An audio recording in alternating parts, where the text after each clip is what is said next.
Isang marangyang ugong, isang saglit na panginginig, at pagkatapos, katahimikan, isang katahimikang mas maingay pa sa pinakamatinding pagsabog. Sa gitna ng Ayala Avenue, sa tapat mismo ng tore ng kanyang kumpanya, namatay ang makina ng Mercedes Maybach ni Rafael de la Cruz. Huminto ang mundo. O hindi. Mas tamang sabihin na ang mundo ay nagpatuloy sa pag-ikot habang si Rafael ay naiwang nakatigil, isang estatwa ng kahihihiyan sa loob ng kanyang itim na kabaong na gawa sa metal at salamin.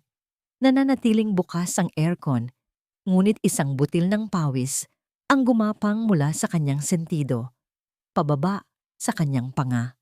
Hindi dahil sa init, dahil ito sa bigat ng daan-daang pares ng matang nakatitig sa kanya. Ang mga busina ng mga sasakyan sa likuran niya ay hindi na tunog ng trapiko, mga tunog na ito ng paghuhusga. "Sir, ano pong gagawin natin?" Nanginginig ang boses ng kanyang driver. Tiningnan siya ni Rafael ng masama. "Ano sa tingin mo ang ginagawa ko? Hindi ba't halata na nag-iisip ako?"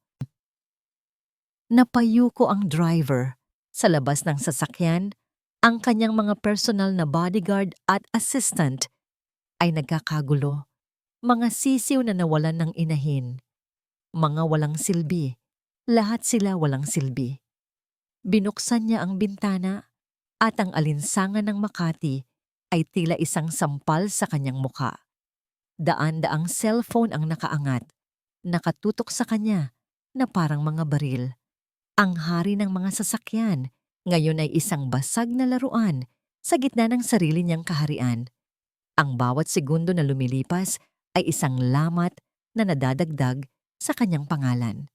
Rafael de la Cruz. Ang pangalang binuo niya mula sa pawis at dugo. Ngayon ay nagiging katatawanan sa tanghaling tapat. At sa gitna ng kaguluhang iyon, isang anino ang lumitaw. Isang batang lalaki. Payat, marahil ay mga 15 taong gulang lamang. Ang kanyang damit ay mas mukhang basahan, ang kanyang muka at mga braso ay may mga mantsa ng itim na grasa. Lumapit ito sa bintana. May pag-aalinlangan sa kanyang mga mata, ngunit meron ding kakaibang determinasyon. "Kuya, baka po pwede kong tingnan." Mahina at halos pabulong ang kanyang boses. Natawa si Rafael, isang tawang mapakla at puno ng pang-iinsulto. Narinig ito ng kanyang mga tauhan at nakitawa na rin sila. Isang koro ng mga asong nagpapalakas sa kanilang amo. Isang bata, isang batang lansangan. Ano ang alam nito sa isang makinang German na nagkakahalaga ng buhay niya at ng buong angkan na niya? "Umalis ka rito, bata. Huwag kang magdagdag sa gulo," sabi ng isa sa mga bodyguard.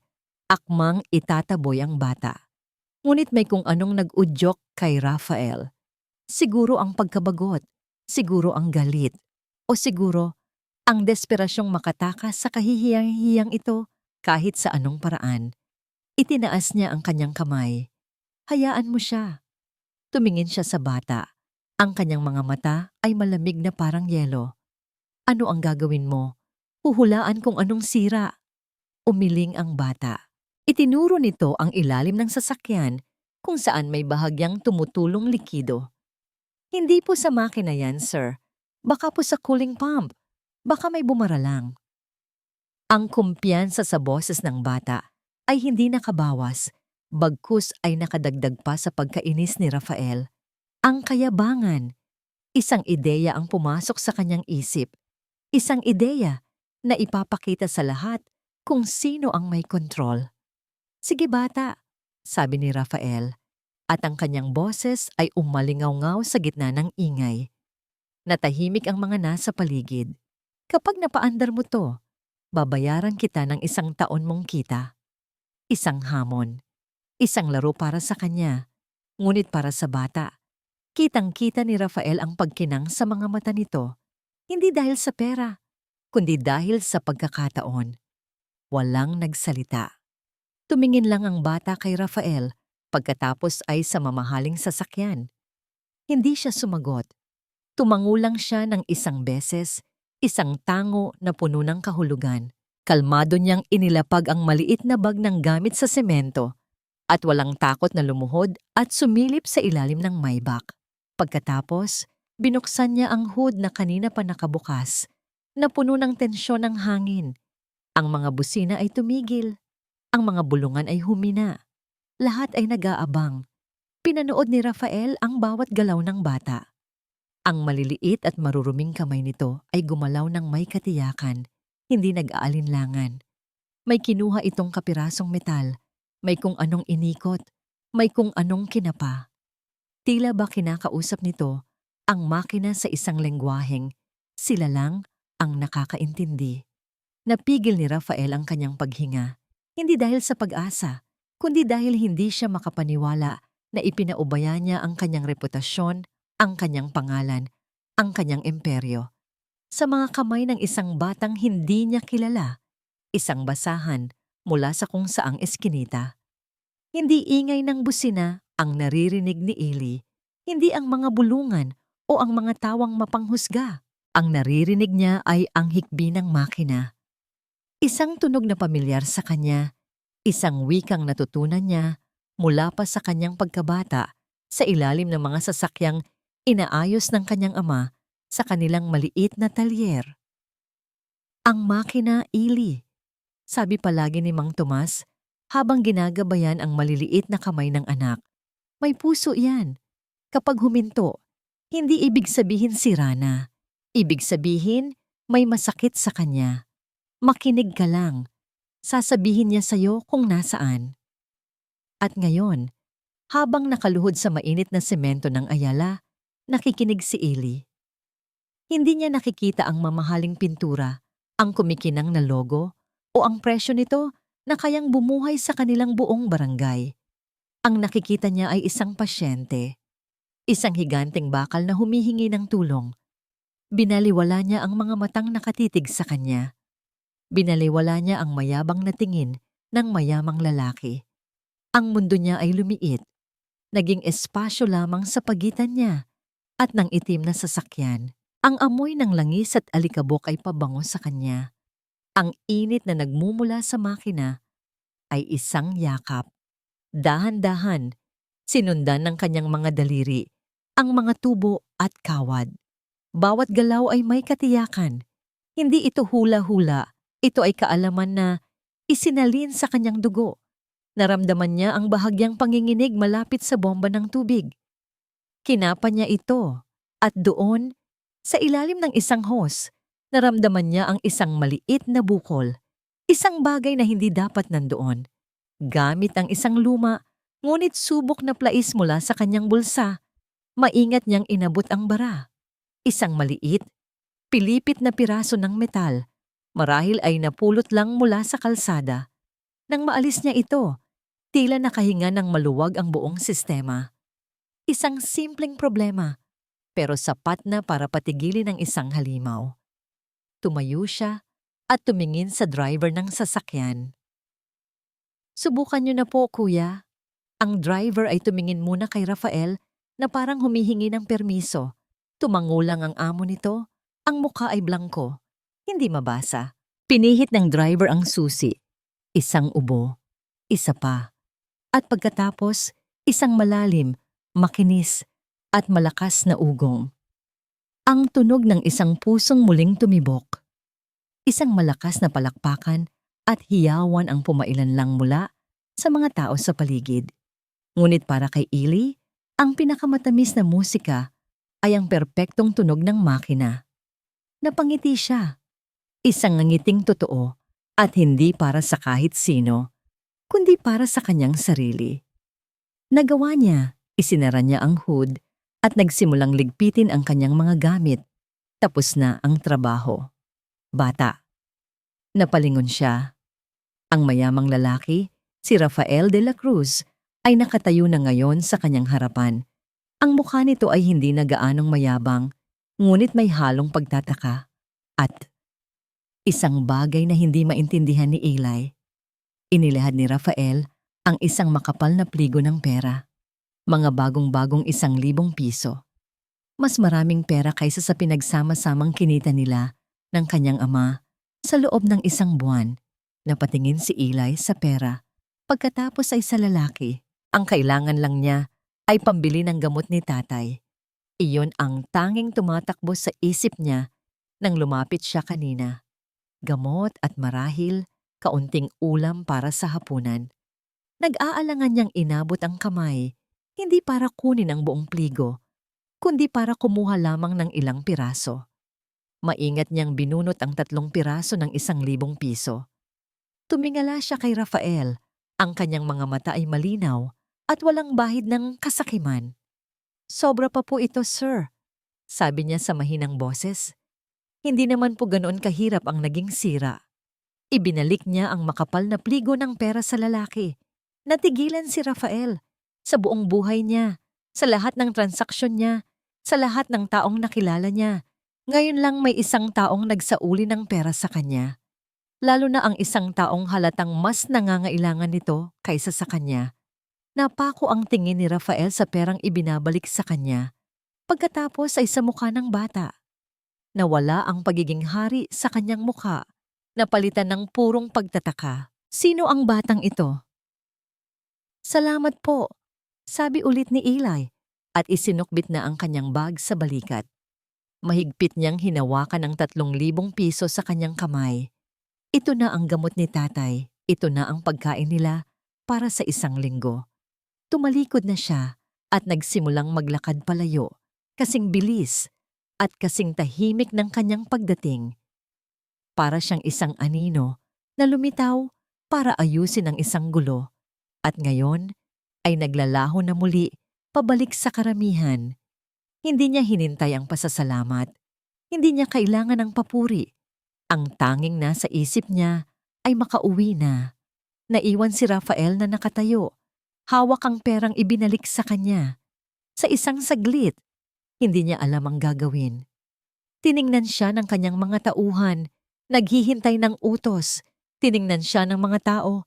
Ang kanilang mga cellphone ay nakatutok pa rin. Ngunit ang ekspresyon sa kanilang mga muka ay nagbago na. Hindi na ito pangungutya, kundi pagkamangha. May kumurot sa dibdib ni Rafael. Isang kurot na hindi pamilyar. Hindi ito galit. Hindi ito pagkainis. Ito ay respeto. Isang pakiramdam na matagal na niyang hindi naramdaman para sa iba. At lalong hindi para sa isang batang gusgusin. Pumasok na tayo sa sasakyan. Mariin niyang utos. At ang boses niya ay bumalik sa dating tigas. Sumunod ang driver at ang kanyang mga tauhan. Umandar ang Maybach na parang walang nangyari. Ngunit para kay Rafael, lahat ay nagbago. Gabi na. Nasa loob si Rafael ng kanyang opisina sa pinakatuktok ng De La Cruz Tower. Tahimik, malamig. Ang mga ilaw ng syudad sa ibaba ay parang mga bituin na kaya niyang abutin. Dito, siya ang Diyos. Dito, kontrolado niya ang lahat. Ngunit hindi mga papeles ng kontrata ang nasa harap niya, kundi ang kanyang laptop. Paulit-ulit niyang pinapanood ang isang video. Malabo, kuha sa cellphone, ngunit malinaw ang lahat ng nangyari. Mahiwagang bata. Inayos ang Maybach ng isang tycoon.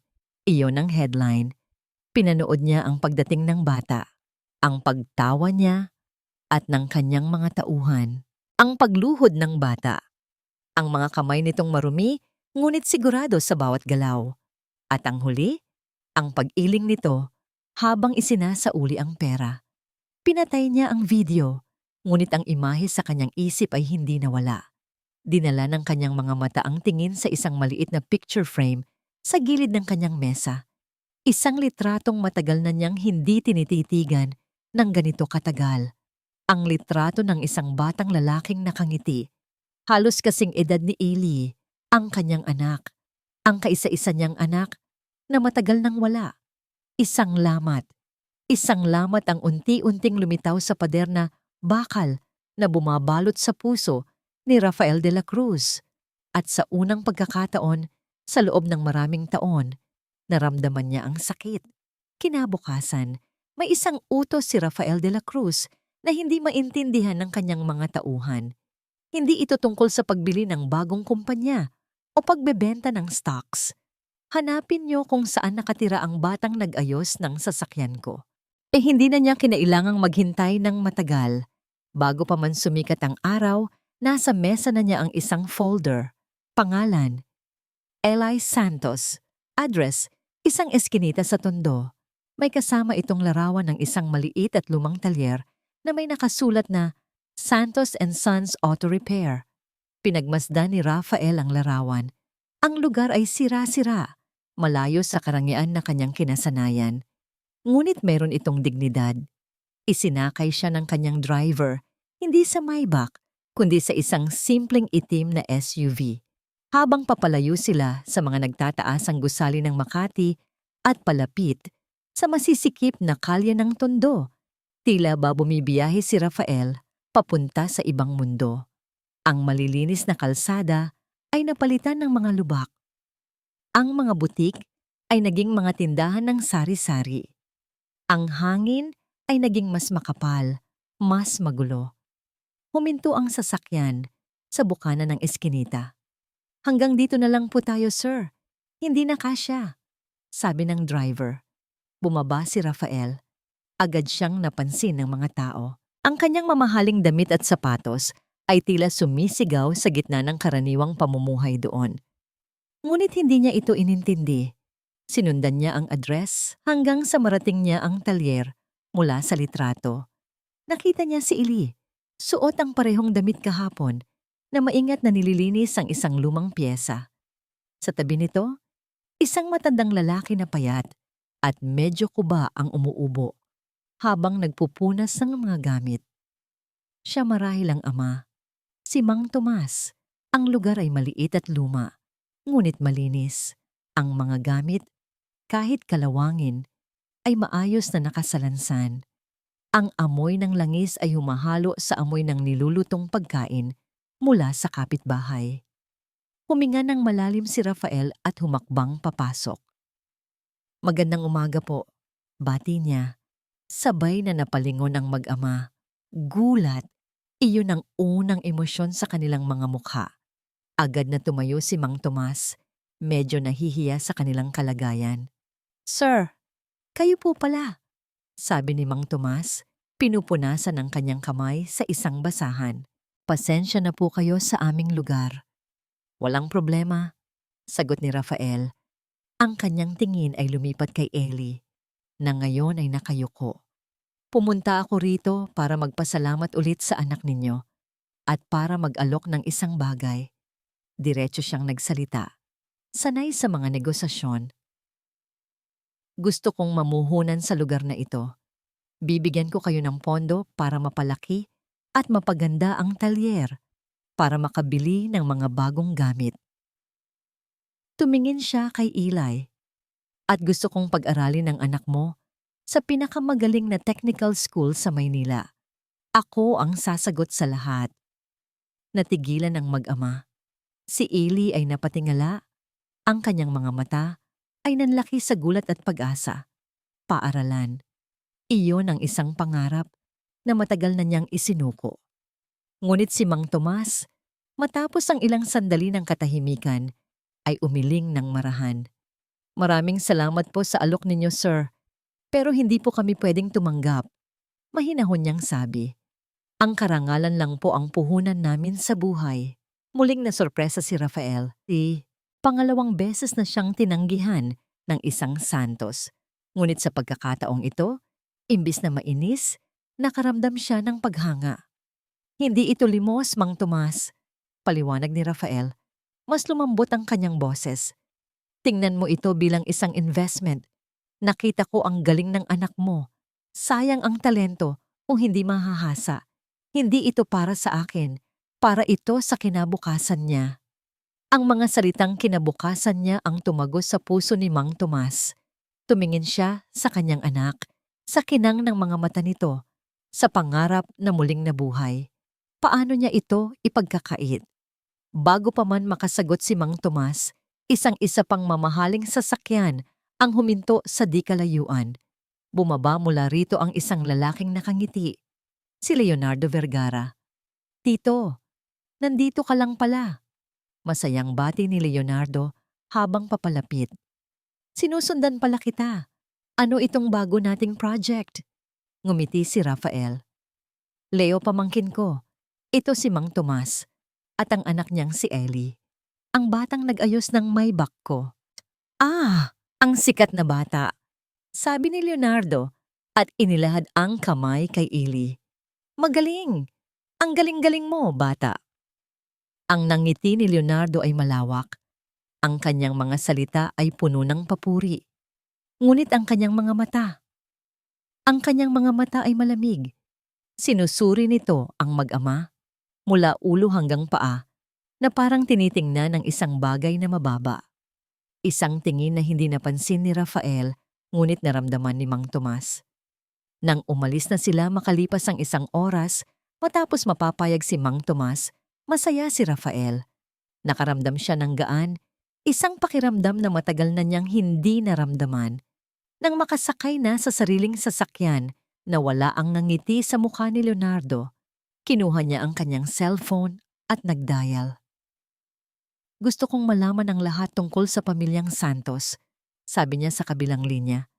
Ang kanyang boses ay malamig na parang yelo. Kahit ang pinakamaliit na butas, pinakamaliit na dumi. Para itong isang panaginip at araw-araw natatatakot si Eli na baka magising siya. Ang dating talyer na amoy kalawang at luma ay amoy bagong pintura na ngayon. Ang mga ilaw na dati ay aandap-andap ay napalitan ng mga LED na kayang gawing araw ang gabi.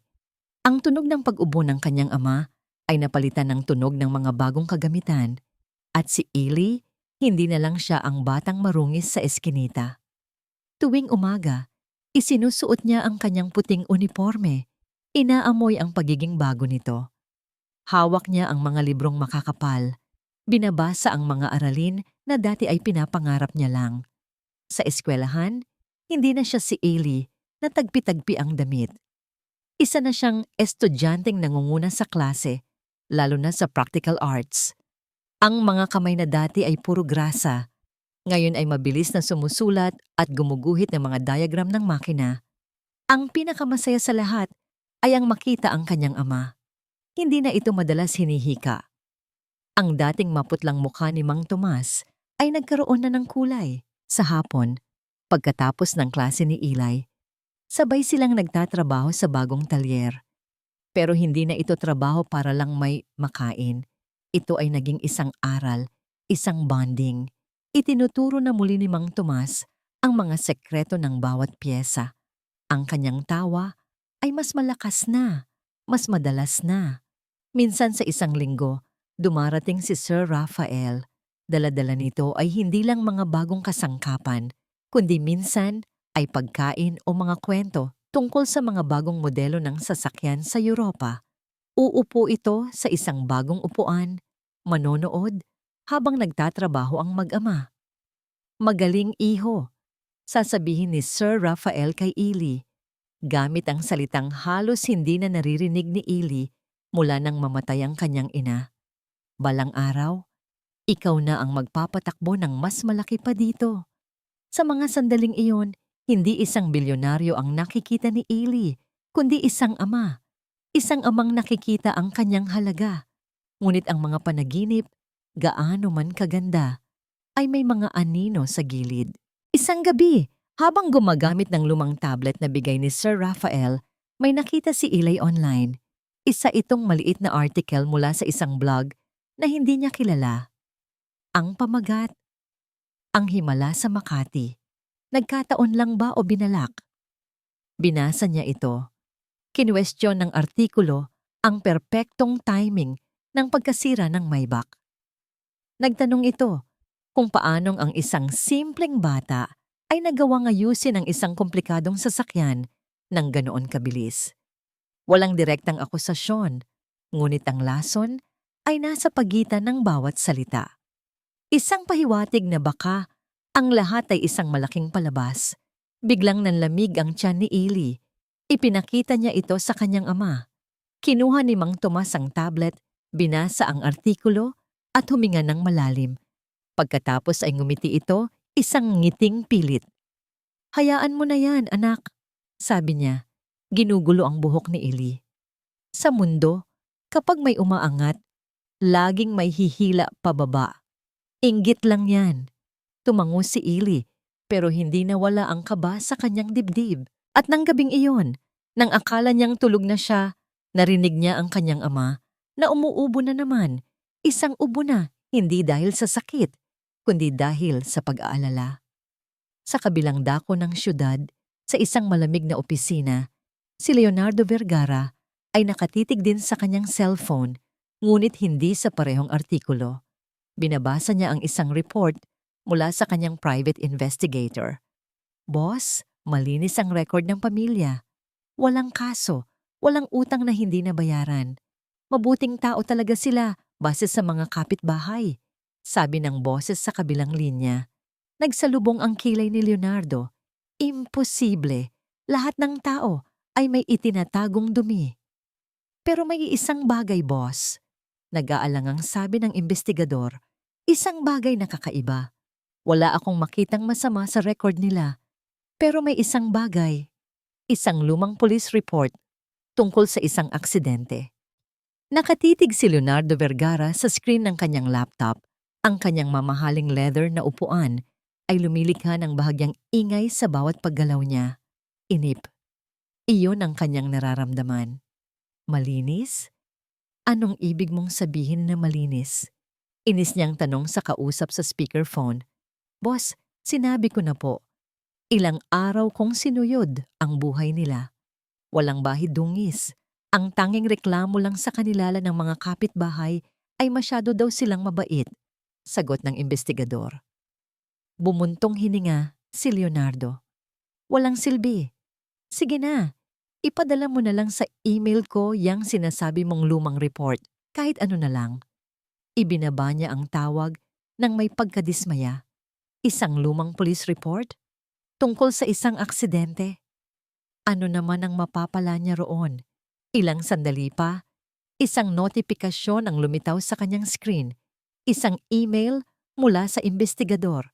Subject: Reporte ng aksidente.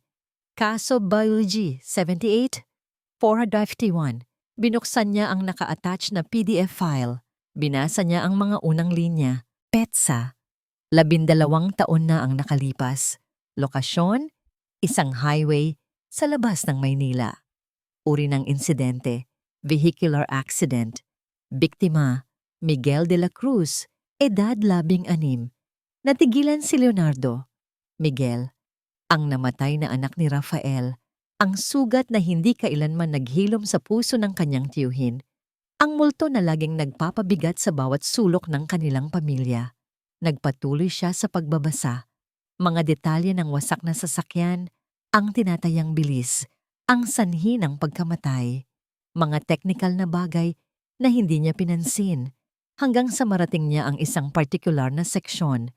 Listahan ng mga saksi, witnesses. Ang unang pangalan sa listahan: Tomas Santos, edad 35, propesyon, mekaniko. Unang rumespond sa pinangyarihan. Binasa niya ito. Binasa niya ulit. At binasa niya sa pangatlong pagkakataon. Tomas Santos. Ang pangalan ay tila isang kidlat na gumuhit sa kanyang isipan. Dahan-dahan, isang ngiti ang gumuhit sa kanyang mga labi. Hindi ito isang masayang ngiti. Ito ay isang ngiting gutom. Ngiting parang isang lobo na nakakita ng isang tupang naligaw mula sa kawan.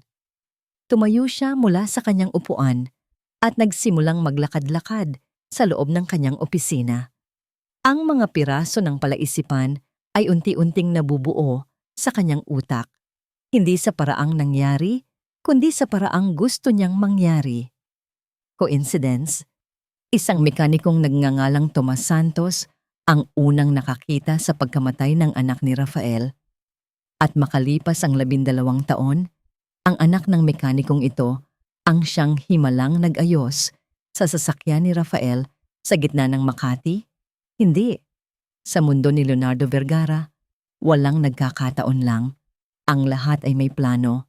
At ngayon, gagawa siya ng sarili niyang kwento. Isang kwentong mas kapani-paniwala, mas makamandag. Kinuha niya ang kanyang telepono at tinawagan ng isang numero. Ang numero ng isang mamamahayag na matagal na niyang binabayaran. Isang asong handang sumunod sa kahit anong iutos niya. May ibibigay ako sa iyong kwento, sabi ni Leonardo. Ang boses ay puno ng masamang kagalakan. Isang kwento na wawasak sa isang santo santito. Pagkatapos ng tawag, napatingin siya sa isang magazine sa kanyang mesa. Ang cover, si Rafael de la Cruz.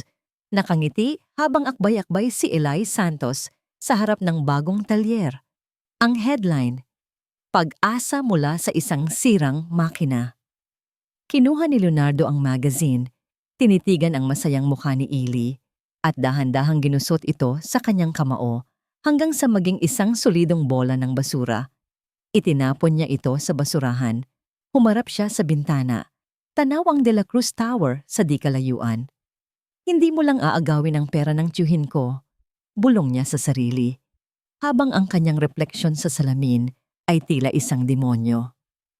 Aagawin mo pa ang puso niya? Hindi maaari.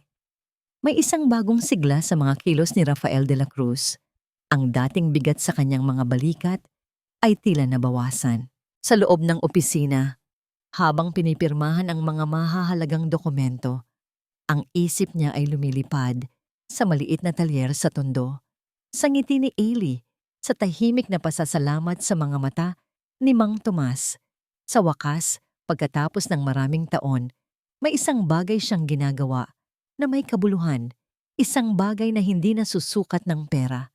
Isang katok sa pinto ang pumutol sa kanyang pag-iisip. Pasok, sabi niya. Bumukas ang pinto at pumasok si Leonardo Vergara. Ngunit hindi ito ang karaniwang Leonardo na palangiti at puno ng kumpiyansa.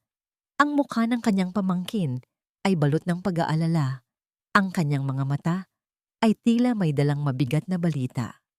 Tito, pasensya na sa abala, sabi ni Leonardo. Isinara ang pinto sa likuran niya. Pero may kailangan po kayong malaman.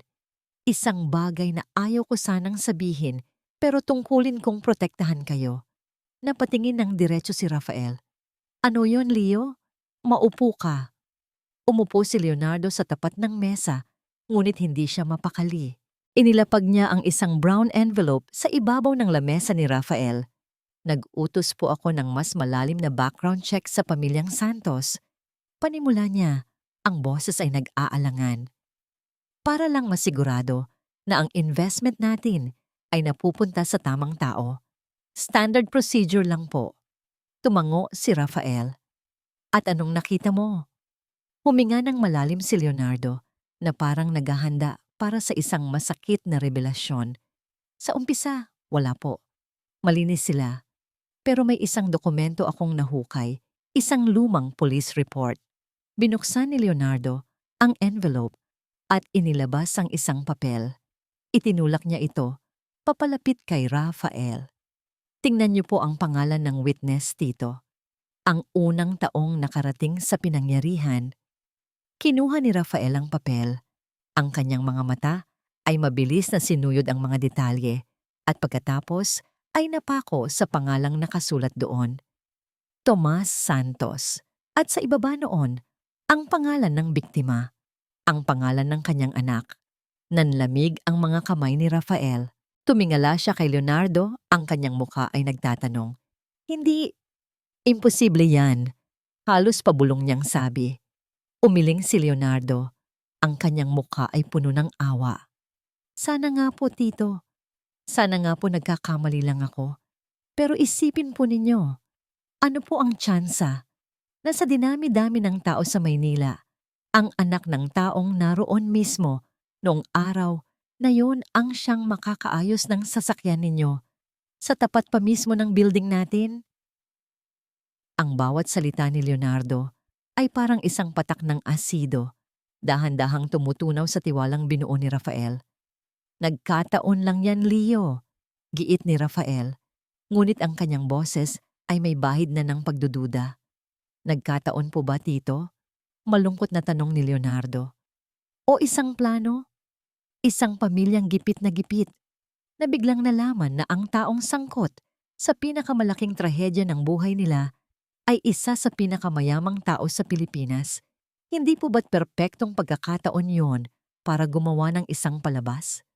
Tumayo si Rafael. Naglakad siya papunta sa bintana. Nakatalikod sa kanyang pamangkin. Ang kanyang paghinga ay nagsimulang bumigat. Ang imahe ni Eli, ang inosenteng mukha nito, ay biglang nagbago sa kanyang isipan. Ang kabaitan ni Mang Tomas ay biglang naging isang maskara. Ginagamit niya ang alaala ng anak ninyo, Tito. Ang mga salitang iyon ang pumatay sa kanya. Isang matinding kirot ang sumabog sa kanyang dibdib, mas matindi pa sa sakit na naramdaman niya noong araw ng aksidente. Dahil noon, kalaban niya ang tadhana. Ngayon, ang nararamdaman niya ay pagtataksil. Ang kabaitan na nagsimulang maghilom sa kanyang puso ay isa palang lason. Ang batang nakita niyang pag-asa ay isa palang pain.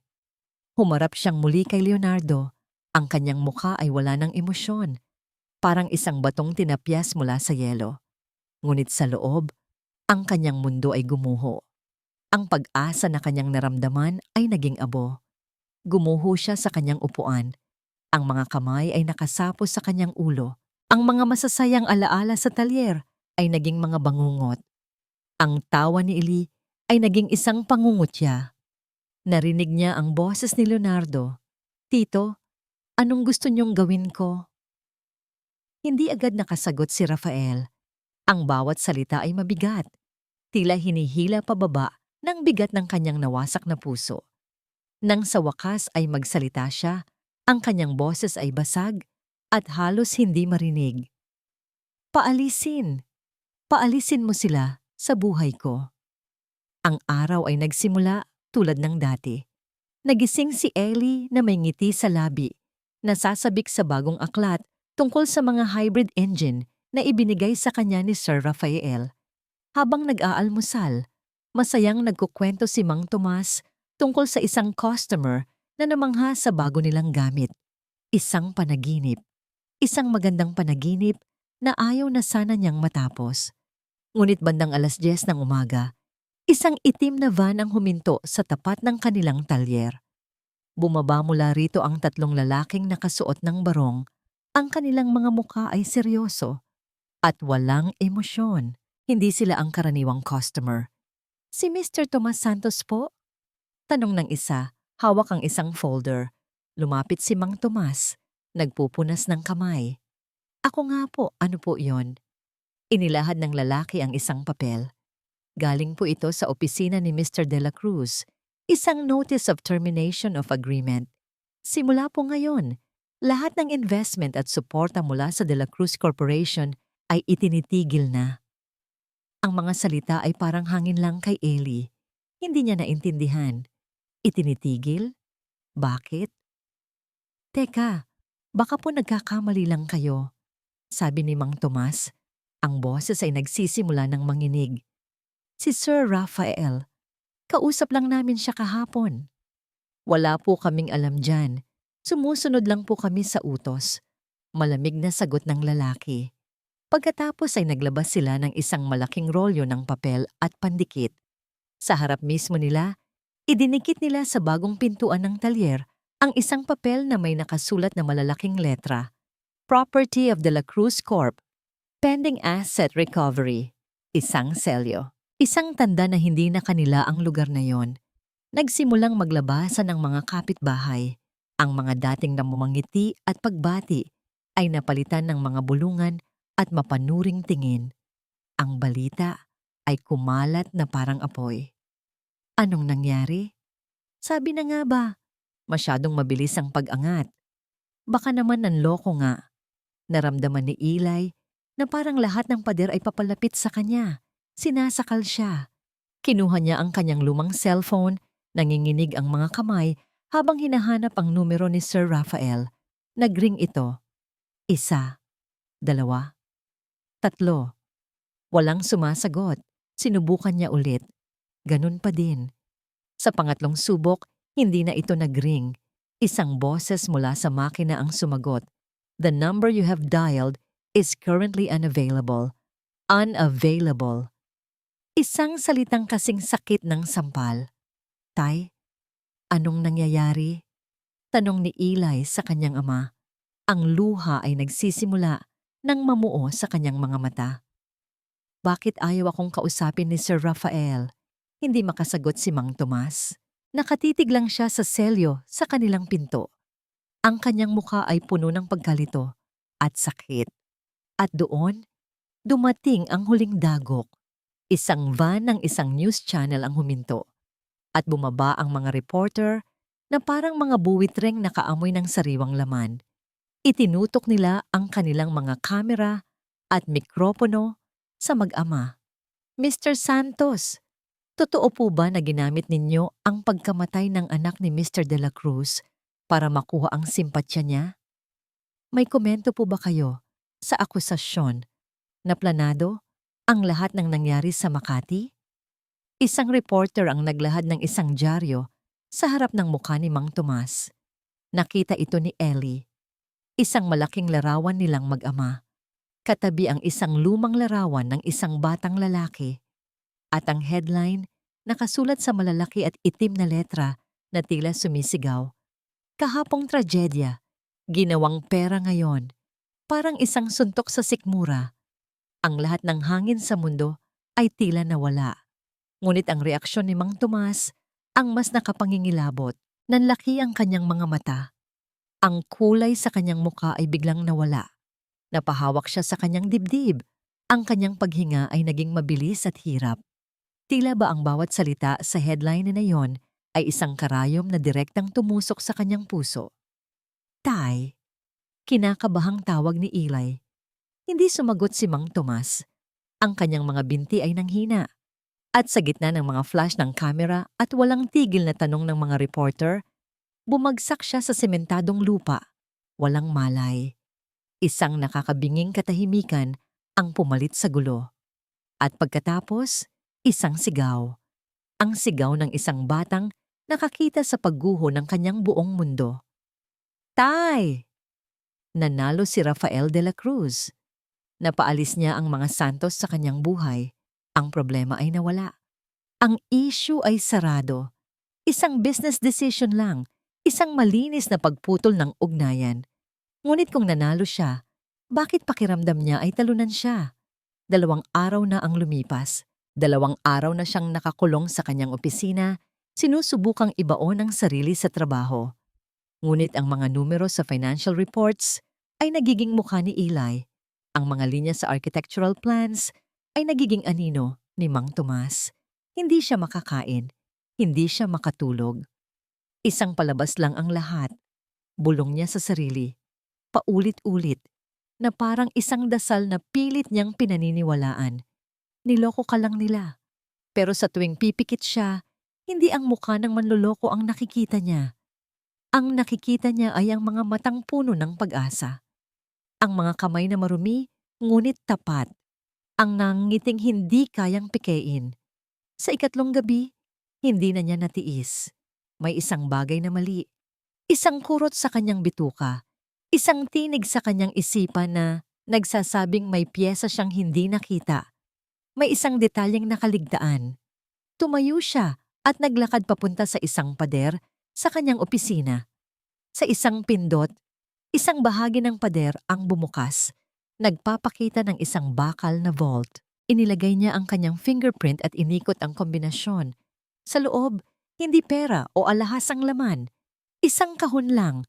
Isang simpleng kahon na gawa sa kahoy na hindi niya binuksan sa loob ng 12 taon. Nanginginig ang kanyang mga kamay habang kinukuha ito. Ang alikabok sa ibabaw nito ay tila kasing kapal ng lungkot na bumalot sa kanya sa loob ng maraming taon. Dinala niya ito sa kanyang mesa at dahan-dahang binuksan. Ang amoy ng lumang papel at natuyong bulaklak. Sa loob, naroon ang mga huling alaala ng kanyang anak. Ang huling report card nito, isang maliit na laruang kotse, ang ID nito sa eskwela. At sa ilalim ng lahat, isang makapal na folder. ang kumpletong imbestigasyon at police report ng aksidente. Ang orihinal na kopya. Kinuha niya ito. Mas makapal ito kaysa sa ipinakita sa kanya ni Leonardo. Mas maraming pahina. Sinimulan niyang basahin, bawat salita ay parang kutsilyong humihiwa sa kanyang puso. Pero nagpatuloy siya. Binasa niya ang testimonya ng mga pulis, ng mga medik. At pagkatapos, narating niya ang transcript ng testimonya ng unang saksi, pangalan, Tomas Santos. Binasa niya ang bawat salita. Mas detalyado ito, mas malinaw. Ikinuwento ni Mang Tomas kung paano siya tumatakbo mula sa kanyang nasiraang jeep nang makita niya ang bumaliktad na sasakyan. Ikinuwento niya kung paano niya pilit na binuksan ang pinto. Duguan siya, sabi sa report. Pero humihinga pa. Sinubukan ko siyang tulungan. Ginawa ko ang lahat ng natutunan ko sa first aid. Tinakpan ko ang sugat niya. Nagpatuloy sa pagbasa si Rafael, ang kanyang paghinga ay bumibilis. Hinawakan ko ang kamay niya para hindi siya matakot. Sabi ko, "Huwag kang bibitaw, anak. Darating na ang tulong." Nabitawan ni Rafael ang papel. "Anak?" Tinawag niyang anak ang isang batang hindi niya kilala. Pinulot niyang muli ang papel. Ang kanyang mga mata ay nag-uunahan sa pagbabasa. Hinahanap ang kasinungalingan, ang butas, ang anumang magpapatunay na tama ang kanyang ginawa. Ngunit wala siyang makita. Ang tanging nakikita niya ay ang kwento ng isang mabuting taong sumubok iligtas ang isang buhay. At doon, sa pinakadulo ng pahina, sa huling talata ng testimonya ni Mang Tomas, may isang pangungusap. Isang pangungusap na wala sa kopyang ibinigay ni Leonardo. Isang pangungusap na tila sinadyang putulin. Ang kanyang mga mata ay napako dito. Sinabi niya ang pangalan ng tatay niya bago siya nawalan ng malay. Rafael daw. Bumagsak ang papel mula sa kanyang mga kamay. Ang hangin ay nawala sa kanyang mga baga. Ang pangalang Rafael ay hindi nalaman ni Tomas Santos dahil sa investigasyon. Nalaman niya ito mula mismo sa kanyang anak. Sa huling hininga nito, isang hikbi. Pagkatapos ay isa pa. Hanggang sa ang makapangyarihang si Rafael de la Cruz ay gumuho sa sahig ng kanyang opisina, umiiyak na parang isang bata. Ang taong nagtangkang iligtas ang kanyang anak. Ang taong kasama ng kanyang anak sa mga huling sandali nito ay ang parehong taong winasak niya ang buhay. Kinabukasan, ang conference room ng De La Cruz Corporation ay puno ng tensyon. Lahat ng miyembro ng Board of Directors ay naroroon. Ipinatawag para sa isang emergency meeting na walang nakakaalam kung tungkol saan. Nakatayo si Rafael sa dulo ng mahabang mesa. Hindi siya nakaupo. Nakatayo lang siya. Ang kanyang mga kamay ay nasa likuran. Ang kanyang mukha ay parang isang maskara na gawa sa bato. Ang mga luha ng nakaraang gabi ay natuyo na at ang naiwan ay isang kalmadong apoy. Pumasok si Leonardo Vergara sa silid. May ngiti ng tagumpay sa kanyang mga labi. Inaasahan niyang ito na ang pulong kung saan iaanunsyo ng kanyang tiyuhin ang pag-promote sa kanya. Isang gantimpala sa pagiging matapat at mapagmalasakit. Ngumiti siya sa mga board members at umupo sa tabi ng bakanteng upuan ni Rafael, walang kamalay-malay sa bitag na naghihintay sa kanya. "Salamat sa pagdating ninyo." Nagsimulang magsalita si Rafael. Ang kanyang boses ay walang emosyon na lalong nagpalamig sa hangin sa loob ng kwarto. "May isang mahalagang bagay lang akong gustong linawin." Pumindot siya ng isang remote control. Ang malaking screen sa dingding ay umilaw. Ipinapakita ang isang dokumento. Ang police report na ibinigay sa kanya ni Leonardo. "Ito," sabi ni Rafael, "ang ebidensyang ipinakita sa akin ng aking pamangkin, si Mr. Vergara, para patunayan na ang pamilyang Santos ay may masamang intensyon." Ngumiti si Leonardo, tumango-tango, nagpapahiwatig ng kanyang pagsang-ayon. Ngunit hindi tumigil doon si Rafael. Pumindot siyang muli. Isang pang dokumento ang lumitaw sa tabi ng una. Ang orihinal, ang kumpletong report. At ito naman, patuloy ni Rafael, ang orihinal na kopya mula sa police archives. Kung papansinin ninyo, may kaunting pagkakaiba. Ginamit niya ang laser pointer para ituro ang huling bahagi ng testimonya ni Mang Tomas. Ang bahaging pinutol. Dahan-dahan at malinaw, binasa niya ang mga salita para marinig ng lahat. Sinabi niya ang pangalan ng tatay niya bago siya nawalan ng malay. Rafael daw. Isang nakakabinging katahimikan ang bumalot sa silid. Lahat ng mga mata ay napunta kay Leonardo, na ngayon ay namumutla na. Hindi tiningnan ni Rafael ang kanyang pamangkin. Ang kanyang tingin ay nakapako sa mga miyembro ng board. Ang taong ito, sabi ni Rafael, ang kanyang boses ay nagsimulang magkaroon ng bahagyang panginginig, hindi dahil sa kahinaan, kundi dahil sa pinipigilang galit. Ay hindi lang nagsinungaling sa akin. Hindi lang siya nanira ng buhay ng dalawang inosenteng tao.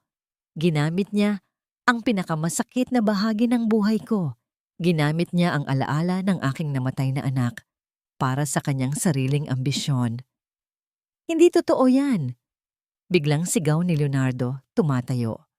Gawa-gawa lang yan. Sinisiraan niya ako. Ngunit walang naniwala sa kanya. Ang ebidensya ay nasa screen, malinaw pa sa sikat ng araw. Ang mga board members, na kanina lang ay mga kaalyado niya, ay umiiwas na ngayon ng tingin. Ang kanilang mga mukha ay puno ng pandidiri. Security. Kalmadong utos ni Rafael, hindi inaalis ang tingin sa board. 2 unipormadong gwardiya ang pumasok. Tito, pakiusap. Nagmamakaawang sabi ni Leonardo. Ang kanyang kumpiyansa ay naging purong desperasyon. Magpapaliwanag ako. Wala ka nang dapat ipaliwanag, sagot ni Rafael. Tumingin siya sa wakas sa kanyang pamangkin at sa unang pagkakataon, nakita ni Leonardo ang tunay na galit sa mga mata ng kanyang tiyuhin. Isang galit na malamig at walang kapatawaran. Tapos ka na. Hinawakan ng mga gwardiya si Leonardo sa magkabilang braso. Nagpumiglas siya, sumisigaw, ngunit wala nang nakikinig. Kinaladkad siya palabas ng conference room, palabas ng gusali, palabas ng buhay na pinangarap niyang angkinin. Hindi pinanood ni Rafael ang kanyang pag-alis. Sa sandaling isinara ang pinto, ang galit sa kanyang mukha ay nawala. At ang naiwan ay ang sakit at ang matinding pangangailangan na itama ang isang pagkakamali. Mabilis niyang kinuha ang kanyang cellphone. Nanginginig ang mga kamay habang nagda-dial sa kanyang personal na assistant. Ang kanyang boses, na kanina lang ay matigas na parang bakal, ay basag na ngayon dahil sa pagsisisi. Anong ospital? Nasaan sila ngayon? Ang amoy ng ospital ay amoy ng takot at pag-asa. Para kay Eli, sa loob ng 3 araw, ito ay naging amoy ng takot. Nakaupo siya sa isang plastik na upuan sa labas ng kwarto ng kanyang ama. Ang kanyang ulo ay nakasandal sa malamig na pader. Pagod na siyang umiyak. Ang natira na lang ay isang manhid na sakit. Sinabi ng doktor na atake sa puso. Dala ng matinding stress. Stable na si Mang Tomas, pero kailangan pa ring obserbahan. Hindi alam ni Eli kung ano ang gagawin. Ang pera na binigay ni Sir Rafael ay halos naubos na sa paunang bayad sa ospital. Ang kinabukasan na dati ay kasing liwanag ng araw ay ngayon kasing dilim ng gabi. Bigla, isang anino ang tumabon sa kanya. Tumingala siya. Nakatayo sa harap niya si Rafael de la Cruz. Ang kanyang mamahaling damit ay gusot. Ang kanyang buhok ay magulo. At sa ilalim ng kanyang mga mata ay may maiitim na bilog. Mukha siyang isang taong hindi natulog sa loob ng maraming araw. Napatayo si Eli, hindi dahil sa galang, kundi dahil sa gulat at isang biglaang pag-agos ng galit. Anong ginagawa niyo dito? Malamig niyang tanong. Hindi sumagot si Rafael, tinitigan lang niya ang bata. Ang pagod, ang sakit, at ang pagtataksil sa mga mata nito. Bawat tingin ay parang isang sampal sa kanyang mukha. Walang salita ang sapat para itama ang kanyang ginawa. Dahan-dahan, yumuko si Rafael. Hindi isang simpleng tango, kundi isang malalim na pagyuko. Ang hari ay yumuyukod sa isang batang lansangan. "Patawarin mo ako, Ellie," sabi niya. Ang kanyang boses ay basag. "Walang kapatawaran ng ginawa ko. Nabulag ako. Naniwala ako sa kasinungalingan." Hindi kumibo si Ellie. Masyadong masakit. Masyadong malalim ang sugat. Bumukas ang pinto ng kwarto. Isang nurse ang lumabas. "Gising na po ang pasyente. Pwede na siyang bisitahin." Pumasok si Rafael sa loob. Nakahiga si Mang Tomas. Maraming nakakabit na tubo sa kanyang katawan. Ngunit ang kanyang mga mata ay bukas at malinaw. Tumingin siya kay Rafael at walang galit sa mga matang yon. Ang tanging naroon ay pag-unawa. "Alam ko na ang lahat," sabi ni Rafael. Umupo sa tabi ng kama.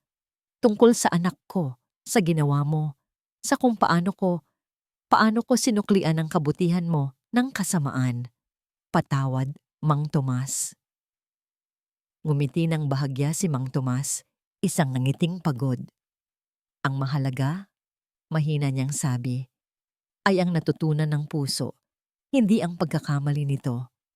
Sa mga salitang yon, tuluyang gumuho ang pader na bumabalot sa puso ni Rafael. Doon, sa loob ng isang maliit at puting kwarto sa ospital, sa harap ng 2 taong winasak niya ang buhay, umiyak si Rafael de la Cruz nang walang tunog.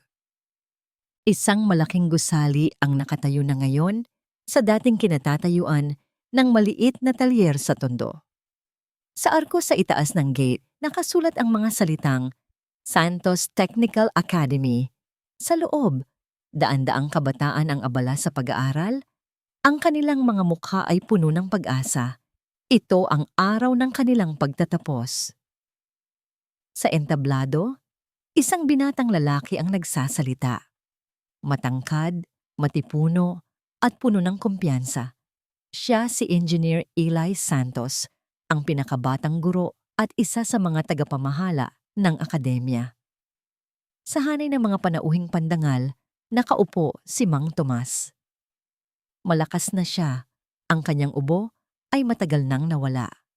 Ang kanyang mga mata ay nangingilid sa luha ng pagmamalaki habang pinapanood ang kanyang anak. Sa tabi niya, tahimik na nakaupo si Rafael de la Cruz.